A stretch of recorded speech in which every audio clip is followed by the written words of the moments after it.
की आराधना बृहस्पति भगवान ने काशी में करी। बृहस्पतेश्वर महादेव काशी में विराजमान। कौन से महादेव? जम के बोलिए जरा। बृहस्पतेश्वर महादेव काशी में विराजमान है।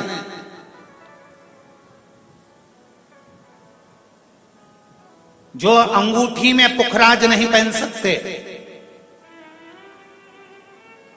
जिनकी भाग्य रेखा उल्टी चल रही हो, बृहस्पति चमक ही नहीं रहा हो, जिस काम में हाथ डालते हैं वो काम पूरा ही नहीं होता हो, तो एक बार काशी जाना, बृहस्पतेश्वर महादेव का स्पर्श करना, उनका अभिषेक पूजन करना और उनका स्पर्श कर कर एक बेलपत्र ब्राह्मण देवता से मांग कर लेकर जाना कि इन बृहस्पतेश्वर महादेव से मुझे एक बेलपत्र दे दो। तुम्हें पुखराज पहना कि नहीं पहना, हीरा रतन माणिक पहना कि नहीं पहना, वो बेलपत्र इतना चमत्कार कर देगी कि जिंदगी में कभी संपदा की कमी आएगी ही नहीं। अगर बृहस्पति नहीं चमके तो बृहस्पतेश्वर महादेव, जहां पर बैठकर बृहस्पति भगवान ने शंकर भगवान की आराधना करी है, रोज गंगा जल जाना, गंगा जल लेकर आना, शिव जी की आराधना करना, एक शिवलिंग का निर्माण करा, उसकी आराधना में बृहस्पति भगवान डूब गए, उसकी आराधना में बृहस्पति महाराज निरंतर लगे रहे। और इतनी आराधना बृहस्पति महाराज ने करी, इतनी आराधना करी बृहस्पति महाराज ने कि शंकर भगवान सामने प्रकट हो गए। मांगो बृहस्पति, तुमको क्या चाहिए? कुछ नहीं, केवल आपका भजन। नाम रख दिया, तुम्हारा नाम बृहस्पति रहेगा। बृहस्पति भगवान का एक नाम बृहस्पति भी रख दिया और तुम साधारण नहीं रहोगे। तुमने मेरी आराधना करी है तो देवताओं के गुरु बनकर विराजमान होगे। अब अभी तक 2 भार इंद्र के पास में थे। बहुत ध्यान देकर समझना ये नवग्रह कथा को। 2 भार थे इंद्र के पास। इंद्र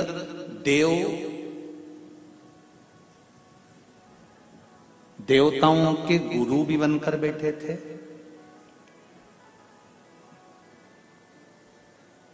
देवगुरु बृहस्पति की जगह पूर्व में इंद्र ही देवगुरु का पद संभाल रहे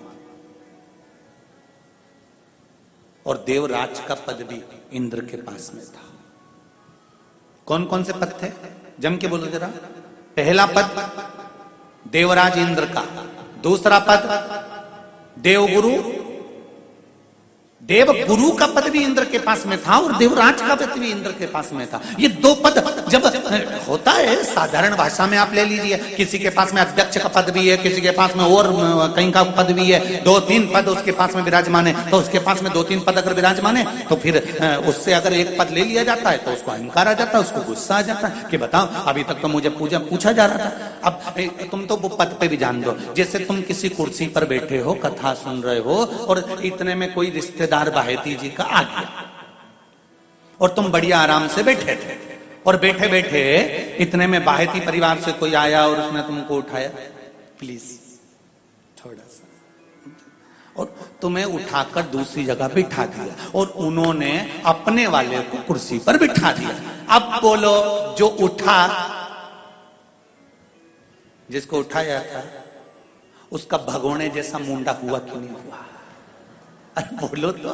अपन दूर कथा नहीं जाते, कथा अपन अपने ऊपर लेके चलो कि अपन कैसे समझें इस कथा को। बहुत अगर गहन तत्व की कथा सुनेंगे तो समझ में आएगी नहीं। यहाँ से सुनी, यहाँ से निकाल दी, बची कुची दी, ऊपर से निकल गई और मालूम पड़े थोड़ी देर बाद माताएं कुर्सी पे बैठी बैठी। अब फिर तो अपन तो अपने पर लेकर चलो ना कि जैसे कोई आप कुर्सी पर बैठ गए और इतने में इनके रिश्तेदार कोई आए और आने पर उन्होंने कहा दिया तुम यहाँ से उठो, दूसरी जगह जाके बैठो। इतने में तुमको बुरा लग गया, बुरा लगा, मुंह भगोने जैसा हो गया, गुस्सा आ गया। उसी तरह इंद्र के पास में 2 सत्ता थी, एक देवराज इंद्र थे और दूसरे गुरु का पद भी इंद्र के पास में था। देवताओं के गुरु बनकर इंद्र घूम रहे थे, पर अब उल्टा हो गया। शंकर भगवान ने बृहस्पति महाराज को देवगुरु बना दिया।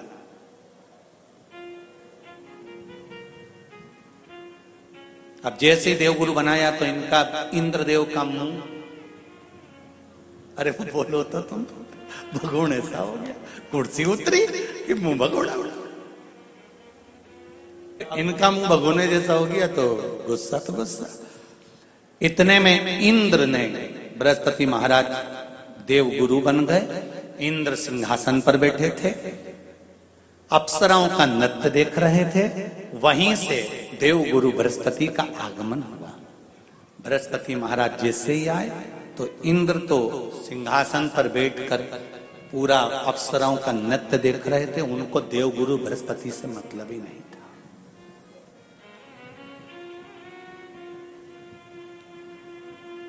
कोई स्थान नहीं, कोई सम्मान नहीं, कोई आदर नहीं,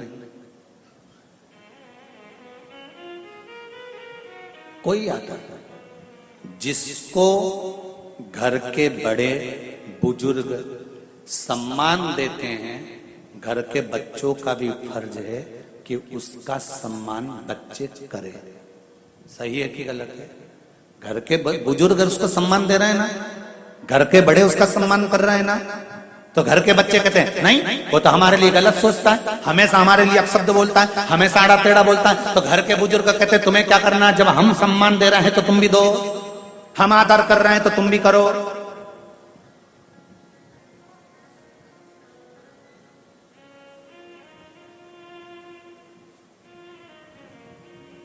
पर नहीं महाराज, आदर आप भी करो, सम्मान आप भी करो, पर वो आदर वो सम्मान बहुत मुश्किल। अब जब बृहस्पति महाराज का सम्मान नहीं हुआ, बृहस्पति महाराज वहां से उठकर चले गए, बोले नहीं। जो समझदार होता है वो तुरंत कह देता है कोई बात नहीं, मैं चले जाता हूं। कोई मुख पर क्रोध नहीं, कोई चिड़चिड़ प्रवृत्ति नहीं, कोई अपशब्द नहीं। एक बात मैं आप सबको कहना चाहूंगा, किसी जगह पर यदि आपका अपमान हुआ है, बहुत ध्यान देना जरा, कथा थोड़ी भारी है पर समझ लोगे आप। किसी जगह पर यदि आपका अपमान हुआ है तो आप भगवान शंकर को धन्यवाद देना कि मैंने पूर्व में किसी का अपमान करा होगा तो मेरा हिसाब आपने इतनी जल्दी बराबर कर दिया है, इतनी जल्दी बराबर कर दिया। ये थोड़ा सा अपमान मेरा कराया, मेरा हिसाब बराबर हो गया। कोई गाली दे रहा है, देने दो, शंकर भगवान को धन्यवाद देना, बाबा बड़ी कृपा करी, मैंने पूर्व में इसको गालियां दी होंगी, अपशब्द कहा होगा तो इसने मुझे पलट कर गाली दे दी, अपशब्द कह दिया। ये तेरी कृपा है, ये तेरी दया। और जब तक तेरी करुणा, तेरी कृपा, तेरी दया नहीं हो तब तक कुछ हो ही नहीं सकता। तेरी कृपा,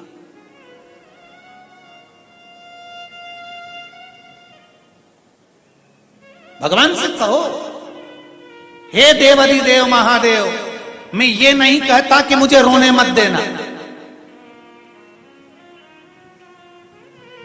क्योंकि कर्म का भोग तो मुझे भोगना पड़ेगा। देवाधिदेव महादेव से कहो, हे देवाधिदेव महादेव, मैं ये नहीं कहता कि मुझे रोने मत देना, पर इतना जरूर कहता हूं तेरे सिवा किसी दूसरे के आगे झुकने मत देना, बस इतनी कृपा कर। मैं ये नहीं कहता कि मुझे रोने मत देना, बस तुझसे निवेदन है कि केवल तेरे दरबार के अलावा किसी दूसरी जगह पर मुझे झुकने मत देना, क्योंकि मैं जानता हूं अगर तू मुझे अपना समझता है, झुकने नहीं दे सकता तो फिर रोने भी नहीं देगा। ये मेरा विश्वास। जैसे संध्या काल में लगाया गया दीप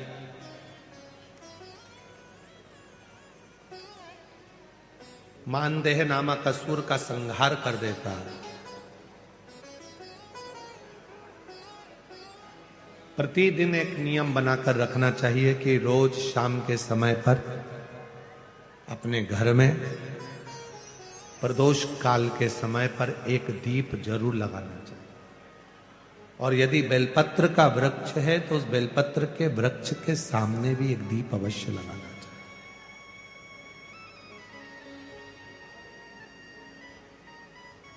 6 महीने में, 3 महीने में, 2 महीने में, 1 महीने में ऐसा नियम बनाया करो कि मुझे बेलपत्र की पूजन करो।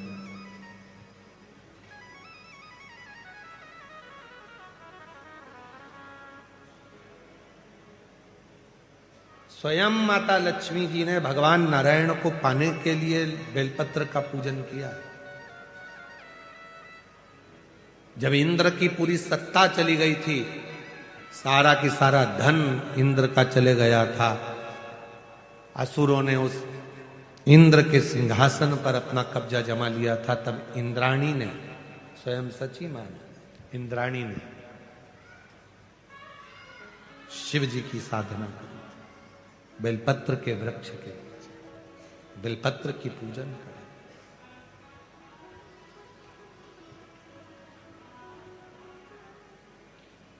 कभी दिल कर जाए तुम्हारा तो कभी महीने में, 1.5 महीने में, 2 महीने में बेलपत्र के पेड़ के नीचे जल लेकर बैठो। बेलपत्र के वृक्ष के नीचे दूध नहीं चढ़ाना, बेलपत्र के वृक्ष के नीचे दही नहीं चढ़ाना, शहद भी नहीं चढ़ाना। बेलपत्र के वृक्ष के नीचे जब आप बैठते हैं, बेलपत्र पूजन का एक विधान होता है कि जब हम बेलपत्र की पूजन करते हैं तो 2 कलश पानी के भरे हुए, एक अपने सीधे हाथ की ओर, एक उल्टे हाथ की ओर रखा जाता है। पूजन की थाली बीच में रखी जाती है। 2 बत्ती का, लंबी बत्ती का, 2 बत्ती लंबी घी की जलाई जाती है। लंबी बत्ती, बेलपत्र के वृक्ष के नीचे 2 बत्ती लंबी जोड़ा बनाकर उसको जलाया जाता है।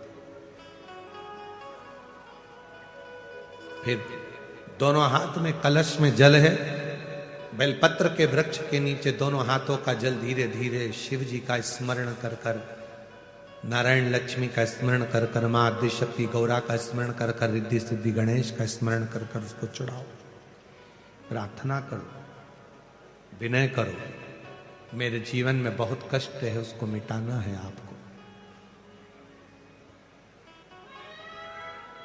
शिव आपसे प्रसन्न होते हैं, वैसे मेरी जिंदगी भी प्रसन्न करना है आपको। जल चढ़ाकर दोनों पात्रों का थोड़ा थोड़ा जल कलश में बचा लेना है, पूरा पात्र खाली नहीं करना है, दोनों को वापस रखना है। और थोड़ी सी हल्दी पीसी हुई शिव जी के उस बेलपत्र पर लगाएं, थोड़ा कुंकुम वो भी बेलपत्र पर लगाएं। 7 दाने अक्षत के, केवल 7 दाने अक्षत के बेलपत्र को छुआकर अपनी थाली में रख लें। घर पर जब जाएं तो वो 7 दाने अक्षत के और बेलपत्र के वृक्ष में जो चढ़ा हुआ थोड़ा सा जल बचाकर लाए हो, वो घर में छींट कर 7 दाने पूरे घर में डालना प्रारंभ करें। महीने में, 2 महीने में, 3 महीने में एक बार करिए। जीवन में किसी के आगे हाथ फैलाने की जरूरत नहीं पड़ेगी। इतनी संपदा बाबा दे, इतनी संपदा। बेलपत्र की महत्वता को लोग जानते नहीं है। एक प्रदोष की महत्वता, एक बेलपत्र की महत्वता। अभी हमने पहले भी कहा, एक कथा प्रदोष काल की रह गई है। एक बार हम दिल्ली बाच रहे थे पर वो पूरी नहीं हो पाई क्योंकि पानी आ गया था। हम प्रयास कर रहे हैं उस कथा को कुबेरेश्वर धाम पर, क्योंकि उसमें प्रदोष काल की कथा में टेंट नहीं लगता। वो प्रदोष काल की जो कथा होगी सीहोर कुबेरेश्वर धाम में, उसमें टेंट नहीं लगेगा, उसको खुले मैदान में बांचना पड़ता। आप और हम सब खुले मैदान में बैठकर प्रदोष काल में उस कथा को सुनेंगे और उसमें प्रदोष की महत्वता को जानेंगे। और हमारी तरफ से हम तो आज प्रकाश जी आपको भी, दीना भाभी जी आपको भी, दोनों को निमंत्रण दे रहे हैं। जब भी सीहोर में जब कथा हो प्रदोष काल की, तो एक दिन कम से कम आप लोग आकर उस कथा की पूजन आपको भी करना रहे। प्रदोष काल की कथा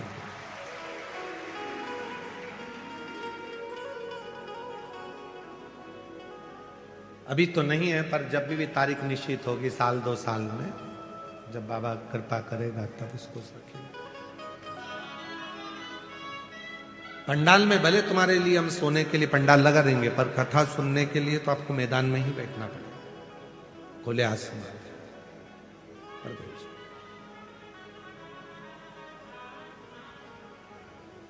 शिव तत्व को जाना, बेलपत्र की महत्वता को जिसने जान लिया, आज लोग बेलपत्र को जान रहे हैं कि बेलपत्र खाने से शुगर, बीपी, थायराइड जैसी बीमारियां भी ठीक हो जाती हैं। उस बेलपत्र की महत्वता को जाना। और फिर निवेदन है, आपके शरीर में कष्ट है तो बेलपत्र का सेवन करो। रोज रोज बेलपत्र वैसे ही नहीं खाना।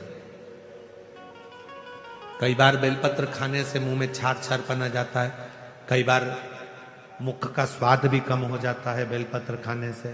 तो निवेदन है, रोज रोज ना खाइए, जब जरूरत है। और जरूरी नहीं कि आप 3 पत्ती यहां से जो बेलपत्र दी जाती है 7 दिन तक जो रोज एक बेलपत्र दी जाती है, वो तो खाने के लिए दी जाती है, पर समापन के दिन की बेलपत्र तो खाने की नहीं रहती। उसको तो ले जाकर लोग लाल कपड़े में बांध अपने घर में रख देते हैं तिजोरी में। आखिरी दिन की बेलपत्र तो वैसे भी तिजोरी का भंडार के लिए होती है। तो जो बेलपत्र होती है, जरूरी नहीं कि तुम पूरी बेलपत्र खाओगे तो दवाई असर करेगी। बेलपत्र का अग्रण्य भाग का थोड़ा सा पत्र भी यदि हम पा लेते हैं, उसको ग्रहण करते हैं, तो वो भी उतना असर करता है। और रोज खाने की जरूरत नहीं है। रोज अगर शिव मंदिर जा रहे हो, शिवालय जा रहे हो, शंकर जी के मंदिर जा रहे हो, देवालय जा रहे हो, तो बेलपत्र लाओ, वहां से मना नहीं है। उसको इकट्ठा करो, एकाग्रित कर कर सुखा लो। सुखाकर रोज शिव जी की चढ़ी हुई बेलपत्र को सुखाकर फिर उसका चूरा बना लो। जब तुम्हें लगे कि शुगर गड़बड़ हो रही है, बीपी गड़बड़ हो रहा है, थायराइड गड़बड़ हो रहा है, तो एक चुटकी उसमें से लेके निगल लो, पानी पी लो। बाबा की कृपा से आधा घंटा 1 घंटे में वो sugar, BP, thyroid sub level में आना प्रारंभ हो गया। उस बेलपत्र की महत्वता को जिसने जाना, कभी कुबेरेश्वर धाम जाओ तो कुबेरेश्वर बाबा के धाम पर जो 200-300 साल पुराना, जो 300 साल के ऊपर पुराना बट वृक्ष है, जहां बाबा बैठे हैं, बटकेश्वर महादेव, उसका दर्शन करो। उस पेड़ की छांव में बैठकर बाबा का मंत्र जाप करो। अभी अभी हमने थोड़ा सा उसको बंद कर दिया था, क्योंकि वहां बाबा के जोड़ा घूम रहा था तो वो शरीर पर चढ़ जाता था, इसलिए अभी स्थान पर वहां जाना थोड़ा बंद कर दिया था, पर पुनः वापिस उसको खोल दिया। बेलपत्र की वाटिका है छोटी सी, उस बेलपत्र की वाटिका के पास में बैठकर भगवान शिव का नाम उच्चारण करो, नाम स्मरण। शिव भक्ति करो जहां तक हो सके, शंकर की अविरल भक्ति को धारण करो।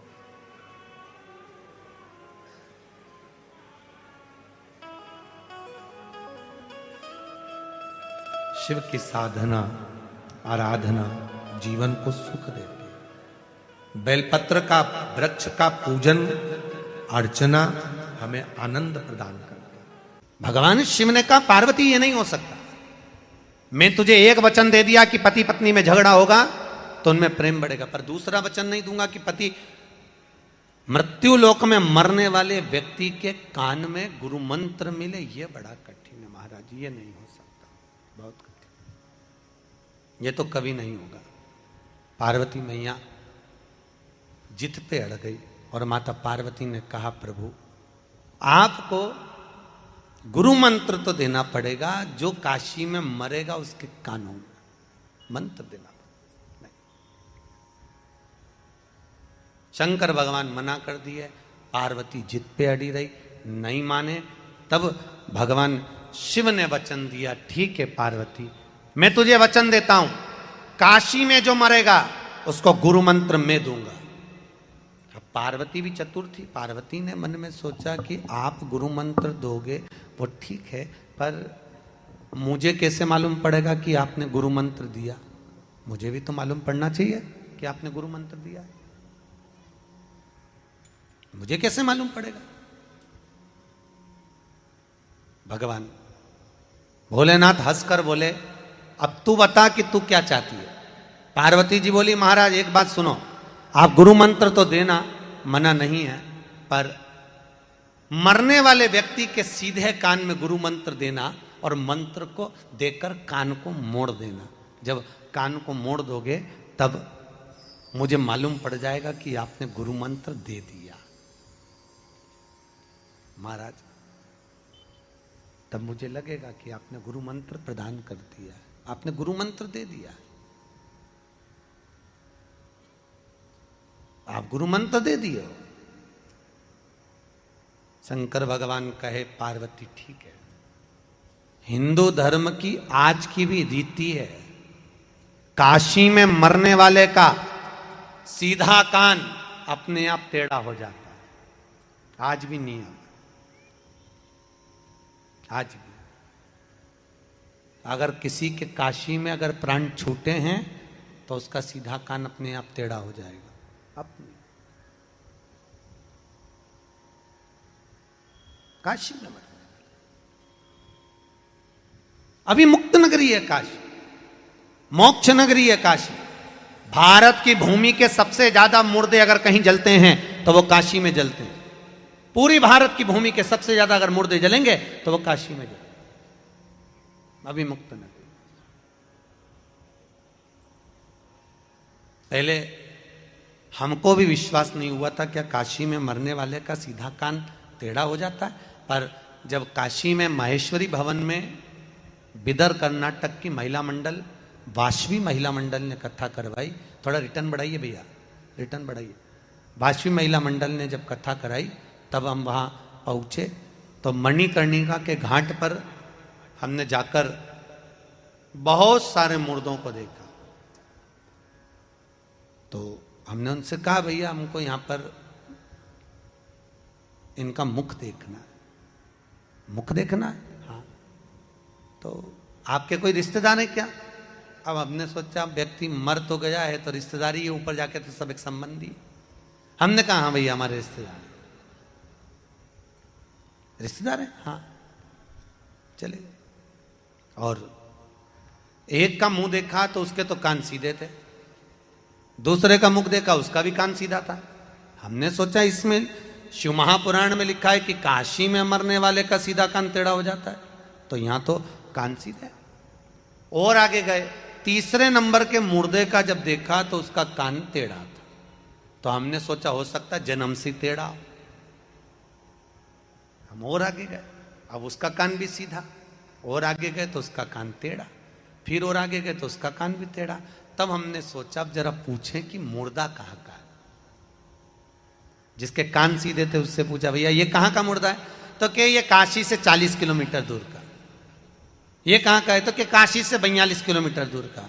जिसके कान टेढ़े थे उसका पूछा ये कहाँ का है? तो क्या काशी की ये वाली कॉलोनी का। जिसके कान टेढ़े थे उसका पूछा ये, तो क्या काशी के पास का, ये काशी से।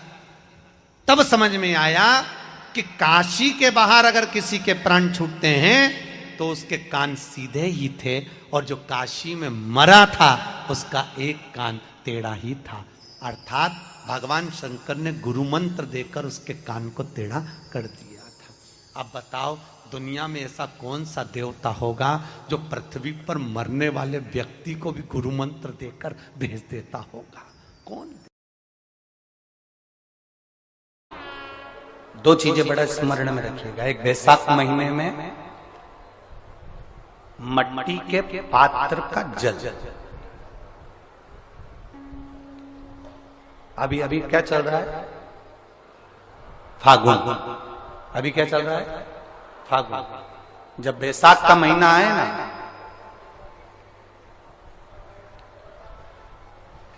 जितने यहां बैठे और जितने आस्था चैनल पर सुन रहे और जितने फेसबुक यूट्यूब पर कथा श्रवण कर रहे, जितने मोबाइलों पर देख रहे हैं, प्रयास करना बैसाख के महीने में मिट्टी के पात्र में जो रात्रि भर जल रखा हो, मिट्टी के पात्र में, अगर आपके पास में घड़ा हो, हंडा हो, नी हो, तो दिया हो, दीपक हो, कुल्लड़ हो, कोई भी तुम्हारे पास में जो मिट्टी का पात्र उसमें जल भरना। वो जल बैसाख के महीने की किसी भी सोमवार के दिन, किसी भी सोमवार के दिन बैसाख महीने में, या किसी प्रदोष के दिन, या बैसाख महीने के शिवरात्रि के दिन, वो मिट्टी के पात्र का जल अपने घर के प्रत्येक व्यक्ति का स्पर्श कराकर उस मिट्टी के पात्र के जल को तांबे के पात्र में डाल लीजिए और घर के प्रत्येक व्यक्ति का स्पर्श करा लीजिए और शंकर भगवान पर कुंदकेश्वर महादेव के नाम से समर्पित करिए। कुंदकेश्वर महादेव। कभी जीवन में पीछे पलट कर देखने की जरूरत नहीं पड़ेगी, आप उन्नति की सीढ़ी की ओर बढ़ते चले जाओगे। बैसाख महीने में मट्टी के पात्र, इस कथा को हम अखंड शिव महापुराण के रूप में बांचना चाह रहे थे। अखंड अखंड सौभाग्यवती के भाव से, अखंड वैभव के भाव से, अखंड संपदा के भाव से। जैसे 3 चीजें हैं अखंडता में मानी जाती है। एक बेलपत्र, दूसरे नंबर पर अक्षत चावल का दाना, तीसरे नंबर पर शमी का पत्र अखंडता में माना जाता है। याद रखना।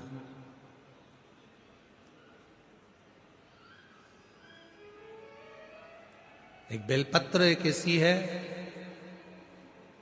कि अगर भगवान शंकर के मंदिर में शिवजी पर शिवलिंग पर चढ़ाई जाती है, भले वो वहीं से उठाकर धोकर क्यों ना चढ़ाई गई, तुम 1 हफ्ते तक भी अगर मंदिर नहीं आए और अगर एक बेलपत्र तुमने, मान लो आज तुमने एक बेलपत्र चढ़ा दी और घर गए, या रात को या दूसरे दिन तुम रजो धर्म से हो गए, रजस्वला हो गए, मंदिर नहीं जा सकती 5 दिन 6 दिन 7 दिन, या कहीं जाना पड़ गया, तो क्या कहते हैं कि हमारा जल चढ़ाने का नियम टूट गया। कोई कहता है मेरा ये पूजन खंडित हो गया। नहीं, शिव महापुराण बड़ी सुंदर बात कहती है। एक बेलपत्र, एक शमी पत्र और एक चावल का दाना, ये 3 ऐसे हैं जिनको अखंड माना।